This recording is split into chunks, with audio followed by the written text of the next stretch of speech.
ውድ ቻናላችን ቤተሰቦች እንኳን ወደ ቻናላችን በደና መጣችሁ። ምሽት ላይ በተደረገ የሻምፒዮንስ ሊግ የምድብ 3ኛ ጨዋታ ሊቨርፑል ኢንትራ ፍራንክፈርትን 5-1 በሆነ ሰፊ ውጤት ማሸነፉ አይዘነጋም። ከጨዋታው በኋላ እንግዲህ አሰልጣኝ አርነ ስሎት፣ ቨርጂል ቫን ዳይክ፣ ሂጉዌ ኢኬቲኬ በጨዋታው ዙሪያ የሰጡት አስተያየት ነበረ። ያንንም አስተያየት ይዤላችሁ መጥቻለሁ። እስከ መጨረሻው ደቂቃ ድረስ አብራችሁኝ እንድትቆዩና እንድትከታተሉት በአክብሮት እጋብዛለሁ። ሰብስክራይብ፣ ላይክ፣ ሼር እያደረጋችሁም የቻናሉ ቤተሰብ እንድትሆኑም በአክብሮት እጠይቃለሁ። አሁን በቀጥታ ወደ አስተያየታቸው የምንገባ ይሆናል። በመጀመሪያ የምንመለከተው እንግዲህ አሰልጣኝ አርነ ስሎት የሰጡትን አስተያየት ይሆናል። በመጀመሪያም እንግዲህ አስተያየታቸውን የሰጡት በድሉ ዙሪያ ነው። ይህ ድል እንግዲህ ከአራት ተከታታይ ሽንፈት በኋላ የተገኘ ድል ነውና በዚህ ድል ዙሪያ በሰጡት አስተያየት ምንድነው ያሉት? ይህ ድል እንግዲህ በጣም ትልቅ ድል ነው፣ በተለይ ደግሞ ከአራት ተከታታይ ሽንፈት በኋላ የተገኘ ድል በመሆኑ ምክንያት። ነገር ግን በዚህ ጨዋታ ላይ እንግዲህ ካለፉት ጨዋታ ጋር ተመሳሳይ ነገሮችን መመልከት እችላለሁ። በተለይ ደግሞ በዚህ ጨዋታ ላይም የተለያዩ እድሎችን መፍጠር ችለናል። በተለይ ጎሏ ከመቆጠሩ በፊት እንግዲህ የተለያዩ ቻንሶችን ክሬት አድርገን ነበረ። ነገር ግን ጎሏን ማስቆጠር እችሏል። ያገኙዋትን አንድ አጋጣሚ ነው ወደ ግብነት መቀየር የቻሉት። ነገር ግን ቻንሶችን ክሬት ማድረግ ችለን ነበረ። በዚህ ጨዋታ ላይ እንግዲህ እነዛን ቻንሶችን መጠቀም እችለናል። 5 ጎሎችን ማስቆጠር እችለናል። በተለይ ከሶስተኛው ጎል በኋላ ደግሞ ጨዋታውንም በደንብ መቆጣጠር እችለናል። ያም እንግዲህ 1 ጎል ከምትሆን ይልቅ 2-1 ከምትሆን ይልቅ 3-1 ስትሆን የተሻለ ጨዋታውን ለመቆጣጠር ትችላለህ። ከዚህ በተጨማሪም እንግዲህ ከዚህ በፊት በተደጋጋሚ እንደነገርኳችሁ የቆመ ኳስ አጠቃቀም ለጨዋታዎች ለማሸነፍ እንግዲህ ወሳኝ ሚና እንዳለው እንግዲህ በተደጋጋሚ ስነግራችሁ ነበረ። በዛሬ ጨዋታ ላይ እንግዲህ ከቆመ ኳስ 2 ግቦችን ማስቆጠር ይችላል። ለማሸነፋችንም እንግዲህ እንደ አንዱ ምክንያት አድርገን ማስቀመጥ እንችላለን። ከዚህ በተጨማሪም እንግዲህ በዛሬ ጨዋታ ላይ ጥሩ እንድንንቀሳቀስ ያደረገን ተጋጣሚ ቡድን ይዞት የገባው አሰላለፍ ወይም ደግሞ ያጨዋወት ስታይል ነው። ምክንያቱም እንግዲህ ፕረስ እንድናደርጋቸው የሚመች አይነት አጨዋወት ነበር ሲጫወቱ የነበሩት። ከዚህ በፊት እንግዲህ የተሸነፍንባቸውን 4 ተከታታይ ጨዋታዎች ብንመለከት ቡድኖቹን ፕረስ ለማድረግ ተቸግረን ነበር። ምክንያቱም እንግዲህ ኳሷ መሬት ላይ አይደለም የነበረችው። በብዛት ሲጫወቱ የነበሩት አጨዋወት እንግዲህ በጣም በረጅሙ እየጠለዙ ወይም ደግሞ በረጅሙ ፓስ እያደረጉ ነበር ሲጫወቱ የነበሩትና ዛሬ ግን እንደዛ አለመሆኑ ጥሩ እንድንጫወት አድርጎናል የሚል አስተያየትን ሰጥተዋል። በመቀጠል አስተያየታቸውን የሰጡት ደግሞ በሂጉዌ ኢኬቲኬና በአሌክሳንደር ኢሳቅ ዙሪያ ነበርና በሰጡት አስተያየት ምንድን ያሉት? ሂጉዌ ኢኬቲኬ እንግዲህ በዚህ ሲዝን በጣም ምርጥ የሚባል ብቃቱን እያስመለከተን ነው የሚገኘው። በዚህ ጨዋታ ላይ እንግዲህ ከመጀመሪያው ደቂቃ ጀምሮ ለኢንትራ ፍራንክፈርት መከራ ሆኖባቸው ነው ያመሸው። የመጀመሪያዋን ግብ ከተመለከተን ራሱ በጣም የምታስደንቅ ነች። ፍጥነቱን ከተመለከተን እንደዚሁም ደግሞ ራሱን ያረጋጋበት መንገድ ራሱ በጣም የሚያስደንቅ ነገር ነው። ከዚህ በኋላ እንግዲህ በጣም ብዙ ነገሮችን ለዚህ ክለብ ይሰጣል ብዬ ተስፋ አድርጋለሁ። አሌክሳንደር ኢሳቅም እንግዲህ ጥሩ የሚባል አጀማመር መጀመር ችሎ ነበረ። ነገር ግን በ45ኛው ደቂቃ ላይ በእረፍት እንግዲህ ቀይረን ልናስወጣው እችለናል። ያም ደግሞ የሆነበት ምክንያት ምንድነው? ትንሽ ህመም ነገር ስለተሰማው ነው። እየተጫዋች እንግዲህ ከዚህ የበለጠ ብዙ ደቂቃዎችን ማጫወት እንፈልጋለን። ብዙ ሰዎችም ብዙ ደቂቃ ሲጫወት ማየትን ይፈልጋሉ። ነገር ግን ደግሞ ትክክለኛ የቅድመ ውድድር ዝግጅት ጨዋታ ባለማድረጉ ምክንያት እንግዲህ በጣም መጠንቀቅ ይገባናል። ይህንን ተጫዋች ምን ያህል ደቂቃዎች ማጫወት እንዳለብን። እናም ባለፈው እንግዲህ በቋሚነት አስጀምረን ብዙ ደቂቃ ማጫወት እችሏል። አሁንም እንግዲህ እንደዚህ አይነት ተመሳሳይ ነገሮችን ለማድረግ አስበን ነበረ። ነገር ግን በህመም ምክንያት እንግዲህ ይህንን ጨዋታ በደንብ ሳይጫወት ሊቀየር እችሏል። ነገር ግን በዚህ ጨዋታ ላይ ጥሩ የሚባል እንቅስቃሴ ማድረግ ይችላል። የተለያዩ ቻንሶችንም ማግኘት እችሎ ነበር የሚል አስተያየትን ሰጥተዋል። በመቀጠል አስተያየታቸውን የሰጡት ደግሞ ከኦስሚና ከሐኪሚና ከመሐመድ ሳላ ማን ነው የአፍሪካ ምርጡ ተጫዋች ተብለው ተጠይቀው ነበርና በዛ ዙሪያ በሰጡት አስተያየት ምንድነው ያሉት? በእርግጥ ሐኪሚ ምርጥ የሚባልን ጊዜን ማሳለፍ ይችላል፣ ሻምፒዮንስ ሊግን ማንሳት ይችላል፣ ኦስሚንም ጎሎችን ማስቆጠር ይችላል። ነገር ግን ደግሞ መሐመድ ሳላ በፕሪሚየር ሊጉ በጣም ብዙ ግቦችን በጣም ብዙ አሲስቶችን ማስመዝገብ የቻለ ተጫዋች ነውና እንደኔ መሐመድ ሳላ ይህንን ሽልማት የሚገባው ይመስለኛል። ነገር ግን ደግሞ ሌሎች ናቸው ውሳኔውን የሚወስኑት። እናም ለነሱ ማን ነው ምርጥ የሚለውን ነገር እንግዲህ አብረን የምንመለከት ይሆናል የሚል አስተያየትን ሰጥተዋል። በመቀጠል አስተያየታቸውን የሰጡት ደግሞ ፕሪሚየር ሊጉን በማሸነፍ ዙሪያ ነው ወይም እድል አላችሁ ተብለው ተጠይቀው ነበርና እሳቸው ምንድነው ያሉት? አሁን ላይ እንግዲህ ፕላናችን ፕሪሚየር ሊጉን ስለማሸነፍ ሳይሆን የአጭር ጊዜ ፕላን ነው ያለን። ያ ምንድነው? ቀጣዩ ጨዋታን ማሸነፍ ብቻ ነው። ከበፊትም ጀምሮ እንግዲህ ሁሌም ትኩረታችን በቀጣዩ ጨዋታ ላይ ነው የሚሆነውና አሁንም ትኩረታችን ቅዳሜ በሚደረገው የብሬንትፎርድ ጨዋታ ነው። በጣም ወሳኝ የሚባል ጨዋታ ነው። በተለይ ደግሞ ያለፉትን 3 የፕሪሚየር ሊግ ጨዋታዎች መሸነፋችንን ተከትሎ እንግዲህ ቀጣይ እንግዲህ በጣም ከባድ ጨዋታ ከፊት ለፊታችን ይጠብቀናልና ዋናው ትኩረታችን ያ ጨዋታ ብቻ ነው። በእርግጥ ስኳዳችንን ስንመለከተው ጥሩ ተጫዋቾች አሉን። ለፕሪሚየር ሊጉ መፎካከር የሚያስችል አቅም አለን፣ ተጫዋቾች አሉን።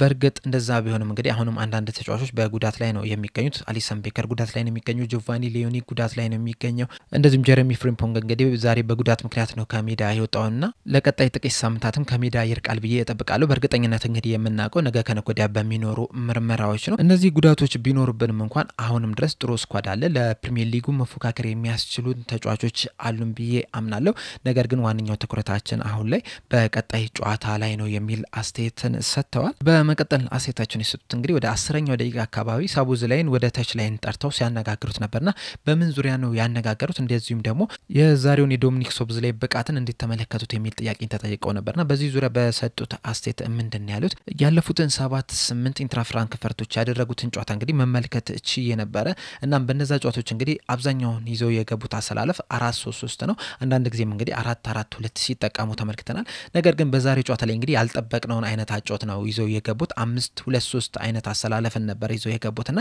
ያንንም ደግሞ አጀስት ማድረግ ነበረብን በርግጥ ለኛ አዲስ ነገር አይደለም ምክንያቱም እንግዲህ ይህንን አይነት አጨዋወት ክሪስታል ፓላሶችም ማንቸስተር ዩናይትዶችም በርንሊዎችም ሲጠቀሙ ተመልክተናል ለኛ አዲስ አይደለም ነገር ግን በጨዋታው ላይ እንግዲህ አቀራረባችንን መቀየር ነበርብኝ ለዛም ነው ጠርቼው ሳናገረው የነበረው በጨዋታው ላይም እንግዲህ ምርጥ የሚባል እንቅስቃሴን ማድረግ ይችላል እኔ እንግዲህ ወደዚህ ወደ ሊቨርፑል ከመጣው ጀምሮ ምናልባትም ከቨርጂል ቫን ዳይክና ከሞሐመድ ሳላህ በመቀጠል ብዙ ጨዋታዎችን መጫወት የቻለ ተጫዋች ነው ብዙ ደቂቃዎችን ሲጫወት ተመልክተናልና ያም የሚያሳየው እንግዲህ ምን ያህል ጥሩ ተጫዋች እንደሆነ ምን ያህል ድንቅ ተጫዋች እንደሆነ ነው በዛሬ ጨዋታም እንግዲህ ያንን ነገርም በደንብ አሳይቶናል የሚል አስተያየትን ሰጥተዋል በመቀጠል አስተያየታቸውን የሰጡት ደግሞ በተጫዋቾች ጉዳት ዙሪያ ነው በዚህ ጨዋታ ላይ እንግዲህ አሌክሳንደር ኢሳቅና ጀረሚ ፍሪምፖንግ ተቀይረው መውጣታቸው አይዘነጋምና በዚህ ዙሪያ በሰጡት አስተያየት ምንድነው ያሉት አሌክሳንደር ኢሳቅ እንግዲህ ከጨዋታው በፊት በጣም ጥሩ ስሜት ላይ ነበር የሚገኘው ነገር ግን በጨዋታው ላይ እንግዲህ ትንሽ ጉዳት ነገር ስለገጠመው ልንቀይረው እችለናል ሁልጊዜም እንግዲህ ተጫዋቾችን በሳምንት አንድ ጨዋታ እንዲጫወቱ ታዘጋጃቸዋለህ ነገር ግን እንደ ሊቨርፑል ያለ ቲም ውስጥ ስትጫወት ደግሞ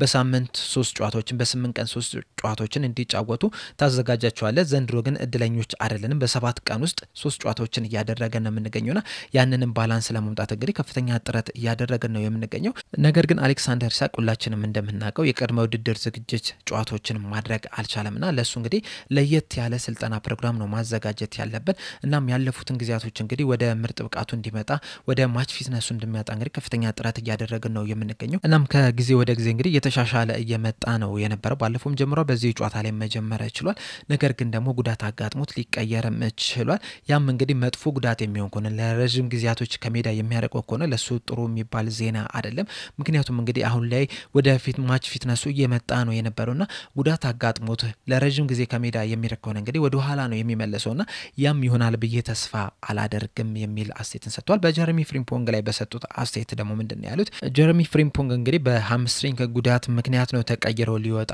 የቻለውና ለረጅም ጊዜ ከሜዳ ይርቃል ብዬ እጠብቃለሁ በተለይ ደግሞ ከጥቂት ሳምንታት በፊት ነበረ ከሃምስትሪንግ ጉዳት መመለስ የቻለው ከዛ ባለፈው እንግዲህ በኢንተርናሽናል ብሬክ ወቅትም ለኔዘርላንድ አንድ ጨዋታ ማድረግ ችሎ ነበር በዛሬ ጨዋታ ላይ እንግዲህ ጨዋታውን በቋሚነት መጀመር ችሎ ነበር ነገር ግን በሚያሳዝን መልኩ በሚያናድድ መልኩ በጨዋታው ላይ በ18ኛው ደቂቃ ላይ ተቀይሮ ሊወጣ ይችላል በሃምስትሪንግ ጉዳት የሚል አስተያየትን ሰጥተዋል በመጨረሻም አስተያየት የሰጡት እንግዲህ በቅድመ ውድድር ዝግጅት ላይ እንግዲህ ሙሉ ለሙሉ ዝግጅቱን ያልተካሳተፈ ተጫዋች እንግዲህ ምን ያህል ጊዜ ይፈጅበታል ወደ ማች ፊትነሱ ለመምጣት የሚል ጥያቄን ተጠይቀው ነበርና በዛ ዙሪያ በሰጡት አስተያየት ምንድነው ያሉት እንደዚህ ነው ብሎ ለመናገር ትንሽ አስቸጋሪ ነው ምክንያቱም እንግዲህ የተለያዩ ፋክተሮች አሉ የት ነበረ ሲጫወት የነበረው ወደ አዲስ ክለብ ነው ወይ የሄደው በስንት ነው የተዘዋወረውና በጣም ብዙ ምክንያቶችን ልንደረድር እንችላለንና እንደዚህ ነው ብሎ ለመገመት ያስቸግራል አንዳንድ ጊዜ እንግዲህ ተጫዋቾች ቶሎ ወደ ማች ፊትነሳቸው ሊመጡ ይችላሉ አንዳንድ ጊዜ ደግሞ ትንሽ ጊዜ ሊፈጅባቸው ይችላል እንደዚሁም ደግሞ አንዳንድ ተጫዋቾች ቶሎ ሊጎዱ የሚችሉበት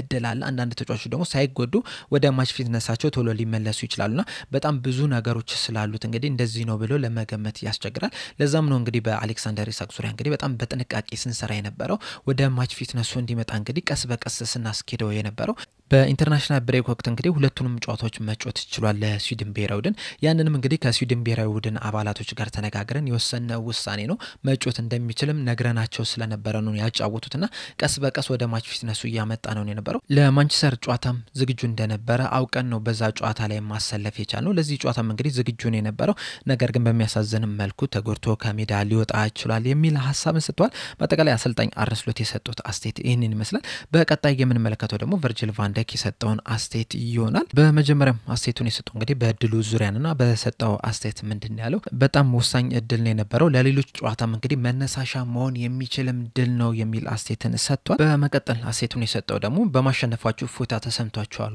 የሚል ጥያቄ ተጠይቆ ነበር በዚህ ዙሪያ በሰጠው አስተያየት ምንድነው ያለው እፎይታ ተሰምቶናል ማለት አልችልም በርግጥ አራት ተከታታይ ጨዋታዎችን መሸነፍ ችለናል። እኔ ወደ ሊቨርፑል ከመጣው ጀምሮ እንግዲህ ለመጀመሪያ ጊዜ ነው መሸነፍን አንወድም። እንደ ቡድን መሸነፋችን በጣም አበሳጭቶናልና ማሸነፋችን ጥሩ ነገር ነው። ከዚህ በኋላም እንግዲህ በተከታታይ ጨዋታዎችን ማሸነፍ መጀመር መቻል አለብን። መሸነፍም የለብንም ከዚህ በኋላ።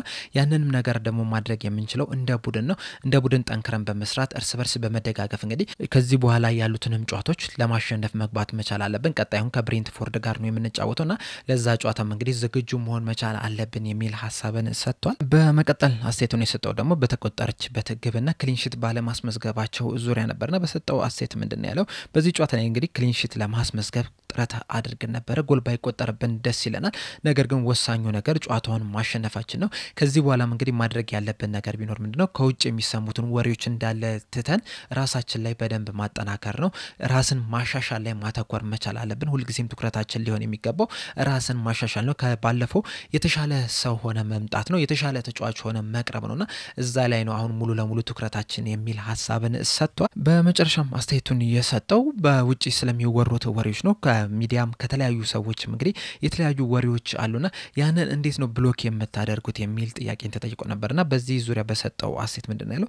ለኔ በጣም ቀላል ነው። ምክንያቱም እንግዲህ ለረጅም ጊዜ ኳስ ሲጫወት ነበርና ይህንን ነገሮች አለመስማት እችላለሁ። በዋነኝነት ግን እነዚህን ወሬዎች ላለመስማት ከፈለክ ምን ጊዜም ትኩረት ማድረግ ያለብህ ቀጣይ ባለብህ ስራዎች ላይ ነው። በቀጣይ ጨዋታዎች ላይ ነው። ራስን በማሻሻል ላይ ነው። ካለፈው ጨዋታ እንግዲህ የተሻልክ ተጫዋች ሆነ መቅረብ ላይ ትኩረትን የምታደርግ ከሆነ ከውጭ የሚሰሙትን ወሬዎች እንዳለ አትሰማም የሚል አስተያየትን ሰጥቷል። በመቀጠል አስተያየቱን የሰጠው ደግሞ ሂጎ ኤኬቲኬ ነበርና በመጀመሪያም አስተያየቱን የሰጠው እንግዲህ በቀድሞ ክለቡ ላይ ባስቆጠራት ግብ ዙሪያ ነበርና በሰጠው አስተያየት ምንድነው ያለው? ማስቆጠር ነበረብኝ። ምክንያቱም እንግዲህ 1-0 እየተመራን ነበር። ይሄንን ጨዋታ ማሸነፍ እንፈልግ ነበር። በስተመጨረሻም እንግዲህ አሸንፈን ልንወጣ እችለናል። በተለይ ይህ ጨዋታ እንግዲህ ለኔ በጣም ትልቅ ጨዋታ ነው የነበረው። ምክንያቱም እንግዲህ ወደ ኢንትራ ፍራንክፈርት ወደ ቤቴ የተመለስኩበት ጨዋታ ነው። እዚህ ያሉትን ሁሉንም ሰዎች እንግዲህ አቃለውና በጣም ስፔሻል የሆነ ጨዋታ ነው የነበረው። ከዛ በተጨማሪም ደግሞ አሸንፈን በመውጣታችን እንደዚሁም ደግሞ የሻምፒዮንስ ሊግ የመጀመሪያ ግቤን በማስቆጠሬም በጣም ደስ ብሎኛል የሚል ሐሳብን ሰጥቷል። ባስቆጠራት ግብ ላይም በሰጠው አስተያየት ምንድነው ያለው? በጣም ድንቅ የሚባል አሲስት ወይም ደግሞ ፓስ ነበር ከሮበርትሰን መድረስ ይቻለው። ከዛ በኋላ እንግዲህ በጣም መረጋጋት ነው የነበረብኝ። በረኛውም እንግዲህ እግሩን እንደሚከፍት እርግጠኛ ነበርኩና በዛም ለማሸነፍ ሞክሬያለሁ። ወደ ግብነትም መቀየር ችያለሁ የሚል ሐሳብን ሰጥቷል። በመቀጠል አስተያየቱን የሰጠው ደግሞ በቀድሞ ክለቡ በኢንትራ ፍራንክፈርት ዙሪያ ነው። በሰጠው አስተያየት ምንድነው ያለው? ኢንትራ ፍራንክፈርት እንግዲህ ለኔ በጣም ብዙ ነገርን አድርገውልኛል። አሁን ላለሁበት ደረጃ እንግዲህ የኢንትራ ፍራንክፈርት አስተዋጽኦ በጣም ትልቅ ነው። ምክንያቱም እንግዲህ ከፒኤስጂ ወደ ኢንትራ ፍራንክፈርት ባሌር ኖሮ አሁን ላይ ለሊቨርፑል ሲጫወት አልታይም ነበርና በጣም ብዙ ድጋፎችን ሰጥተውኛል እና ብዙ ነገርም በኢንትራ ፍራንክፈርት መማር ችያለሁ። ያንንም የተማርኩትም ነገር እንግዲህ አሁን ላይ ላለሁበት ነገር በጣም ትልቅ ጠቀሜታን ሰጥቶኛልና በጣም ትልቅ አክብሮት አለኝ ለኢንትራ ፍራንክፈርት የሚል አስተያየትን ሰጥቷል። በስተመጨረሻም አስተያየቱን የሰጠው ደግሞ በሱና በአሌክሳንደር ኢሳቅ ዙሪያ ነው። በትናንትና ጨዋታ ላይ እንግዲህ ለመጀመሪያ ጊዜ ከአሌክሳንደር ኢሳቅ ጋር በቋሚነት መሰለፍ እችሏልና በዚህ ዙሪያ በሰጠው አስተያየት ምንድነው ያለው? ዛሬ ተቀይሮ እስከሚወጣበት ሰዓት ድረስ እንግዲህ ጥሩ ተጫውተናል ማለት እችላለሁ። ነገር ግን በጣም ምርጡ ብቃታችን ተመልክተናል ብዬ አላስብም። ለመጀመሪያ ጊዜ ነው እንግዲህ አብረን እየተጫወተን የምንገኘው። ገና መላመድ ይቀረናል። ከጊዜ በኋላ ግን ምርጡ ብቃታችንን እንደምትመለከቱ ግን በእርግጠኝነት መናገር እችላለሁ። ምክንያቱም አሌክሳንደር ኢሳቅ በጣም ምርጥ ተጫዋች ነውና ከዚህ በኋላ ሊንካፓችን ራሱ በጣም ጥሩ የሆነ መምጣቱ አይቀርም እና መላመዳችንን በጨመረ ቁጥር እንግዲህ ምርጡ ብቃታችንን የምትመለከቱት ይሆናል። እኔም በዚህ ሰዓት እንግዲህ በጣም ጥሩ ስሜት ነው እየተሰማኝ የሚገኘው። ሙሉ ኮንፊደንስ አለኝ። በጣም ተረጋግቼ ነው እየተጫወትኩ የሚገኙት። ጥሩ የቡድን አጋሮችም አሉኝና ከዚህ በኋላ ምርጡ ብቃታችንን ትመለከታላችሁ የሚል አስተያየትን ሰጥቷል። በአጠቃላይ እንግዲህ አሰልጣኝ አርነ ስሎት፣ ቨርጂል ቫን ዳይክ እና ሂጎ ኤኪቲኬ የሰጡት አስተያየት ይህንን ይመስል ነበረ። በዚህ በሰጡት አስተያየት ዙሪያ እንግዲህ ያላችሁን ሐሳብ እንዳለ ኮሜንት ሴክሽን ላይ በመጻፍ አሳውቁኝ። ለአሁን እኔ እዚህ ላይ አበቃው። በቀጣይ በሌላ እስከምንገናኝ ድረስ ሰብስክራይብ፣ ላይክ፣ ሼር ማድረግ እንዳትረሱ። ቸር ያቆየን።